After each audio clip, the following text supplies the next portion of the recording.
দর্শক, দুবাই থেকে আপনাদেরকে স্বাগত জানাচ্ছি। আমি জয়ন্ত বিন্দু। গতকাল রাওয়ালপিন্ডিতে বাংলাদেশ নিউজিল্যান্ডের বিপক্ষে চ্যাম্পিয়ন্স ট্রফির ম্যাচ খেলেছে, যেখানে তারা হেরেছে। সেখানে যখন ৯৭ রানে বাংলাদেশের ৩ নম্বর উইকেট পড়ে, তখন ধারাভাষ্য কক্ষ থেকে নাসের হোসেন, ইংলিশ ধারাভাষ্যকার, মুশফিকুর রহিমকে দেখে তিনি বলছিলেন, very experience Mushfiqur Rahim comes in 274 ODIs for him now. এরপর 4টা বল মুশফিক খেললেন।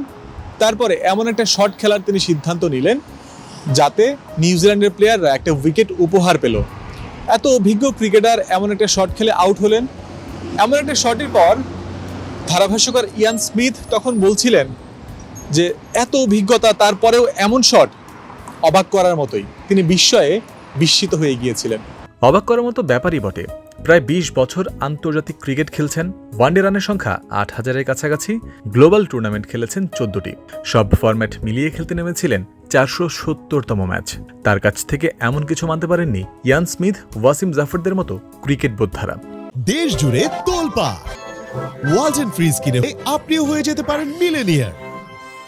সময়টা ভালো কাটছে না মুশফিকুর রহিমের। কিউইদের বিপক্ষে ২ রান করার আগের ম্যাচে ভারতের বিপক্ষে রানের খাতাই খুলতে পারেননি। অথচ চ্যাম্পিয়ন্স ট্রফিতে দলের ভরসার অনেকটা জায়গা জুড়ে ছিল মুশফিকের ব্যাটিংও। ওয়ানডে ক্রিকেটের সাম্প্রতিক মুশফিকুর রহিম এখন হতাশার উদাহরণ হয়ে উঠেছেন। শেষবার হাফ সেঞ্চুরি করতে পেরেছিলেন ৬ ইনিংস আগে ২০২৪ সালের ১৩ মার্চ।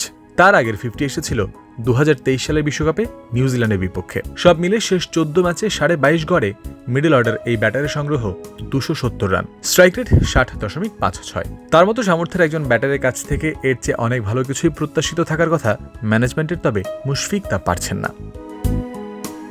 নিউজিল্যান্ডের বিপক্ষে ম্যাচের আগে ফিট হয়ে উঠেছিলেন মাহমুদুল্লাহ রিয়াদ। তাকে একাদশে নিতে হলে ভারত ম্যাচের একাদশে খেলা একজন ব্যাটারকে বাদ দিতেই হতো। বাদ পড়ার সেই তালিকায় মুশফিক থাকতে পারেন এমন জোর গুঞ্জনও ছিল। তবে শেষ পর্যন্ত অভিজ্ঞ ও সিনিয়র মুশফিককে বাদ দেওয়ার সিদ্ধান্ত নেয়নি ম্যানেজমেন্ট।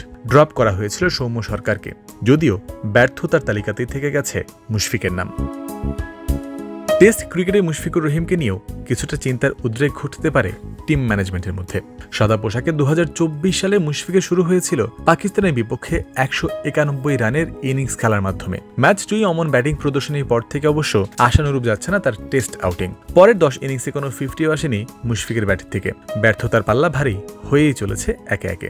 অনেক লম্বা সময় ধরে একসাথে খেলেও মুশফিক, রিয়াদের মতো ক্রিকেটাররা বাংলাদেশকে এনে দিতে পারেননি বড় কোনো অর্জন। ভারতের সাবেক ক্রিকেটার দীনেশ কার্তিক বলেছেন এমন কথা, যার আছে যথার্থতা। তাদের ভবিষ্যৎ কি হবে, দলে কি হবে তাদের ভূমিকা, এসব হয়তো ম্যানেজমেন্টের ভাবনায়ও থাকার কথা। সংযুক্ত আরব আমিরাতের দুবাই থেকে জয়ন্ত বিন্দু, ক্রিক ফ্রেন্সি।